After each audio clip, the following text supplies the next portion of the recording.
Howdy, folks, and welcome to the podcast. This is another episode of Untold Tales from This Side of Nowhere, and I'm your host, Connor Jones. Today I'm bringing you yet again another story, hopefully humorous, about a tiny town in northwestern Wyoming where there are far more cows and sheep than people. Before we get started, here is a message from our sponsors. We're sponsored by the Copper Corner Cafe in Basin, Wyoming. The Copper Corner Cafe is open for breakfast and lunch Monday through Saturday from 7 a.m. to 1:30 p.m. Stop by and try any of their delicious menu items featuring homemade bread for all sandwiches. Ooh, that sounds good to me. And of course, their famous pie for dessert. Breakfast is served all day, so come on in to the Copper Corner Cafe. We are also sponsored by the Wyoming Welcome Program. The Wyoming Welcome Program offers two services to local businesses: Table Talk and the Wyoming Welcome Baskets. Wyoming Welcome Baskets are filled with promotional items for local businesses and distributed to new move-ins to the Bighorn Basin. Table Talk brochures include jokes, facts about the state of Wyoming, the month's holidays, and advertisements from our local businesses. These brochures are placed on restaurant tables in Cody and Powell for diners to peruse. So if you'd like to get your business name out there, please contact the folks at the Wyoming Welcome Program by shooting an email to HaleyJ, that's HALEYJ, at wyomingwelcome.com.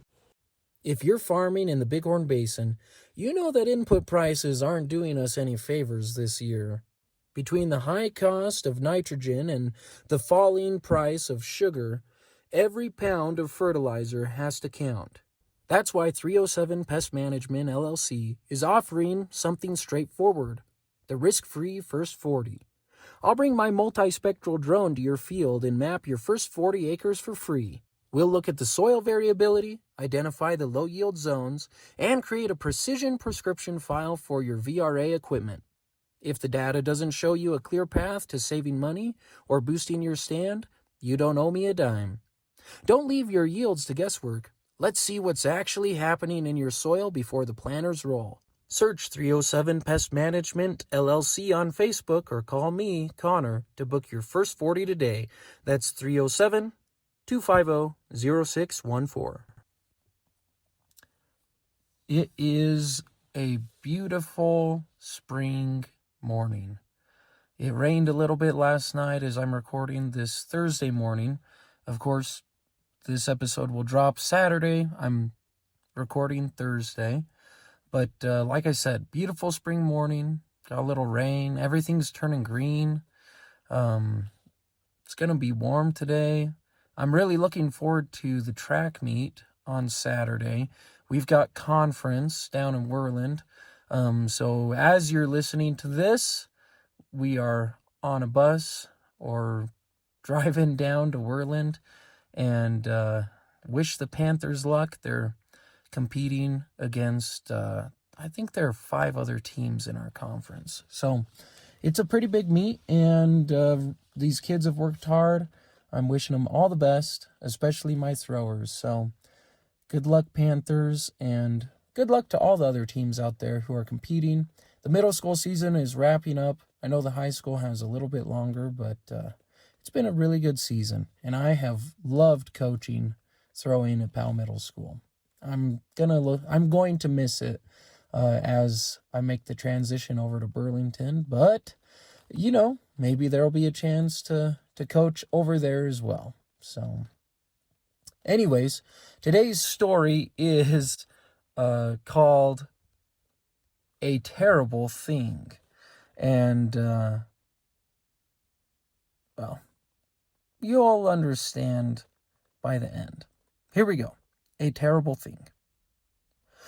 When I was a boy, I was like most other kids in Wyoming. When it was warm outside, I would play in the dirt. When it was wet, I'd play in the mud. When it was cold, I'd play in the snow. My twin brother Fred and I spent nearly all our waking hours outside. This tendency was compounded by 2 factors. 1, Our family of 9 lived in a tiny trailer house in Poverty Flats, Wyoming, and 2, we were in the process of building a house. So if you got caught inside or close to the building site, you would end up with a job. It's marvelous what some chores will do for a kid's willingness to play. Nowadays, kids always seem to be sitting in a semi-comatose state with a blue glow illuminating their faces from some handheld screen or a TV. Sure, I watched my fair share of TV growing up, and even had a PlayStation at one point, but we got our screen time in small doses. We learned from a young age a moving target is harder to hit than a sitting one, and Mom was a pretty good shot. "Al, Fred, go clean your room," Mom would chide. "But Mom," we complained, stretching out Mom and making it into 2 syllables rather than 1, as kids are wont to do when their mothers ask them to do something. "Our show isn't over." "Well, it can wait," she informed us. "Your room is a disaster. Did a tornado go through there? Now hurry up. Your dad will be home from work soon and we'll need to go help clean out the basement up at the house." One thing we discovered is that Mom was less likely to set you on a task if the activity you were doing at least had the appearance of being productive. That's in part why I became an addict at a very young age. Let me explain. My older sisters were avid bookworms. When we were kids, that powerhouse of fantastical fiction, J.K. Rowling, was cranking out Harry Potter books at a rate far too slow for the hordes of ravenous readers, and I was lucky to have been born the same year the first book was released. This meant that by the time I was old enough to read, Rowling had published 3 books, and Potterheads were everywhere. My sisters were among their ranks. For my part, I began small when it came to reading. The very first book I ever read was The 3 Friends and the Apples by Tomie dePaola. Though the trailer house was a bit cramped with 9 occupants, my parents made sure there was still plenty of room for books. I must have been 4 or 5 when I opened the little book and read its pages. dePaola's art has always been so warm and innocent, and this book in particular was very easy to read. I'm sure someone else had read it to me multiple times, and that may be why I was able to read it, but after turning its pages as I had seen my siblings do so many times before, I was seized with a thrill of excitement. "Mom!" I shouted. "I did it! I read a book!" "Oh, yeah?" Mom replied, looking up from where she was putting away dishes.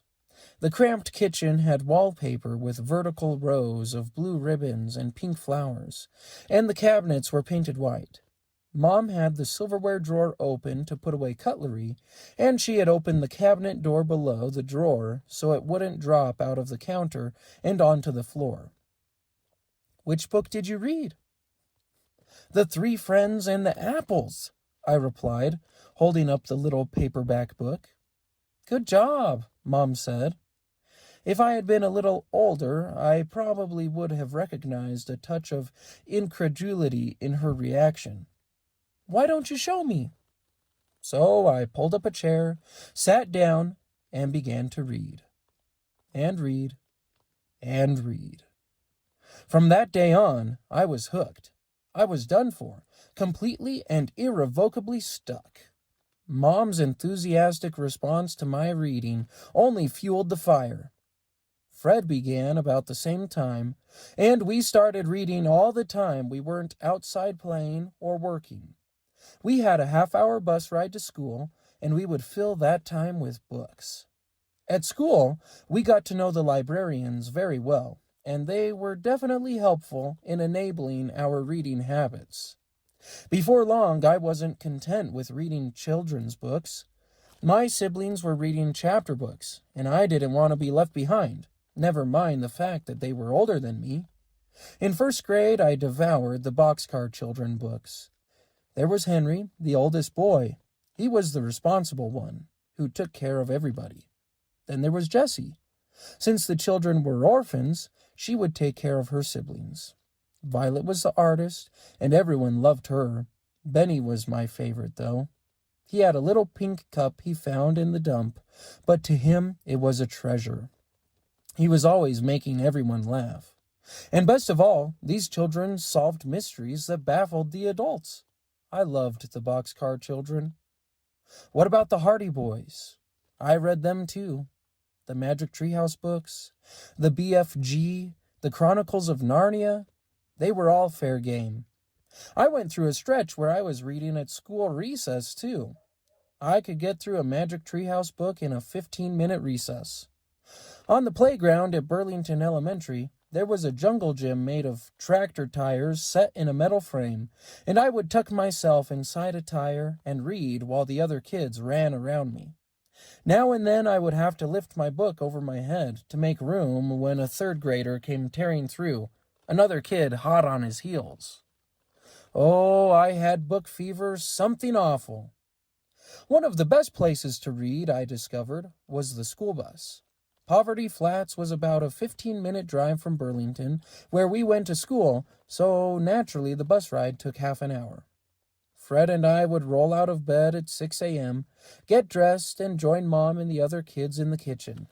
There we made lunches and ate breakfast. After breakfast, we got ready for school, brushed our teeth, most days, and headed out to the bus.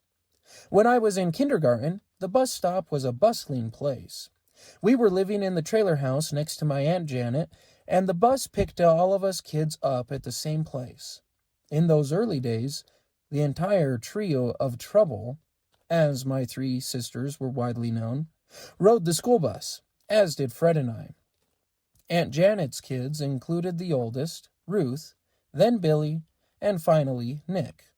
That made for 8 kids waiting for the bus. When the big yellow beast lumbered down the dirt road, a cloud of dust in its wake, it would pull to a stop with a squeal of brakes and a hiss of air.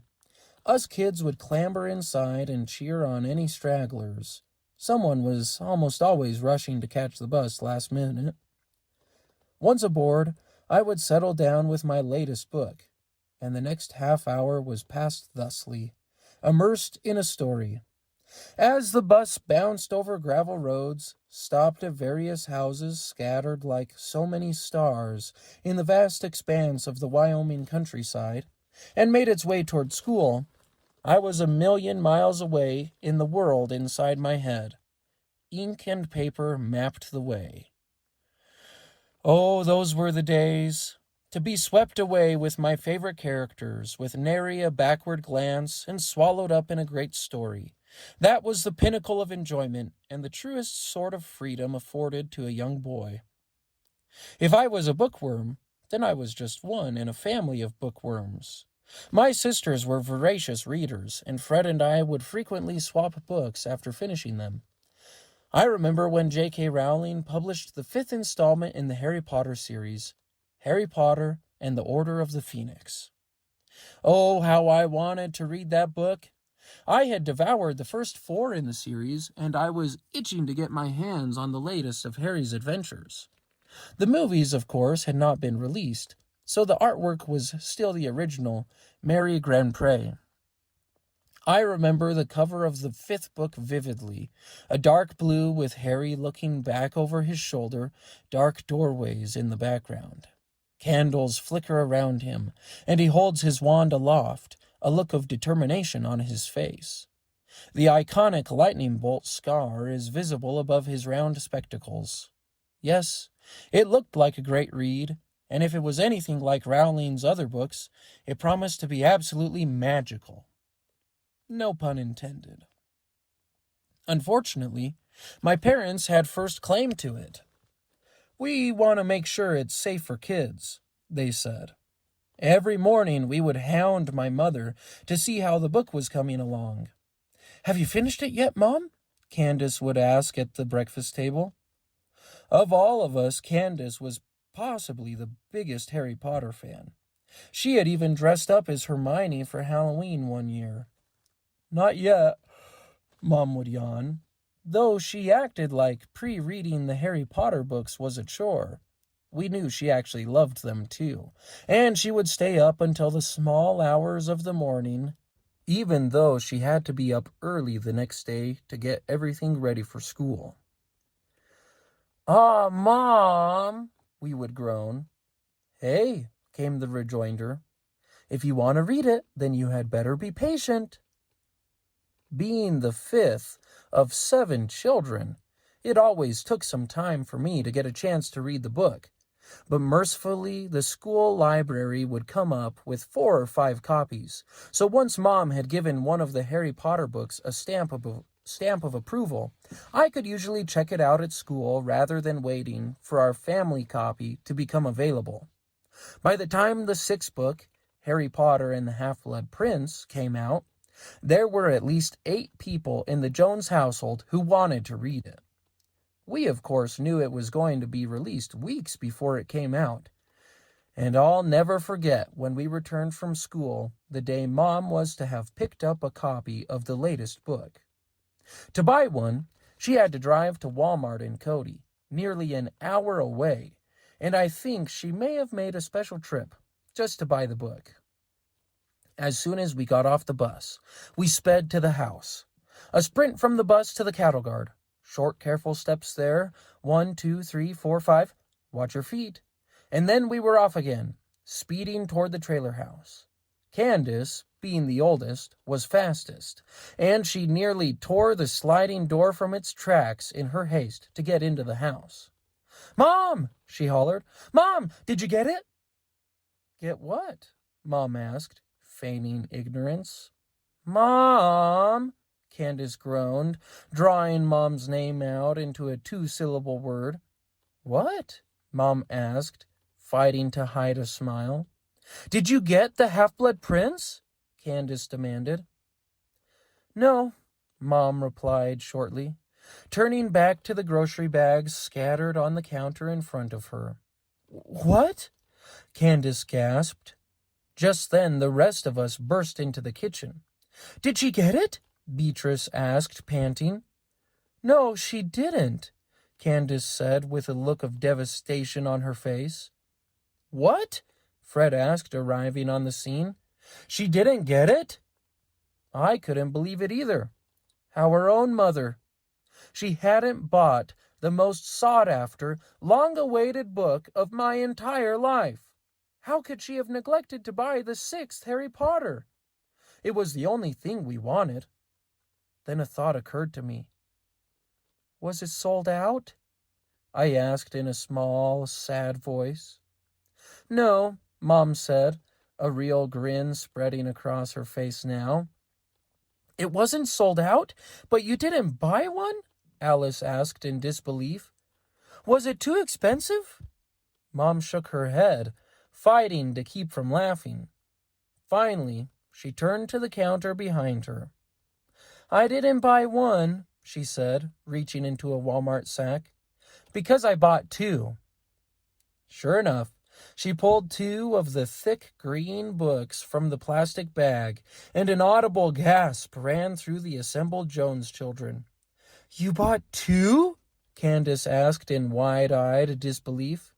"Yep," Mom smiled. "But they're for Dad and I to read first. You know we need to make sure they're safe. That 5th book was getting a little edgy." Candace rolled her eyes. "Well, what are you waiting for? We'll put away the groceries. You can start reading." A year later, when the last book came out, Mom again bought 2 copies, and reading those Harry Potter books for the first time was one of the high points of my childhood. It's hard for kids these days to understand the excitement that came with the release of the Harry Potter books. We waited for them to come out the same way kids today anticipate the release of the latest video game console or smartphone. Even though waiting on them was a terrible thing, I wouldn't trade it for the world. Reading has blessed my life beyond almost anything else, opening doors to imaginary worlds and the real one. Now as an adult, I still find the time to read, and nothing delights me more than a good book. Since I usually have to drive the long distances across Wyoming, I can't read like I used to, but you can bet I'm in the middle of a great audiobook at any given time. Now, Al Jr. is in first grade, and the other day he came home from school, bursting with excitement.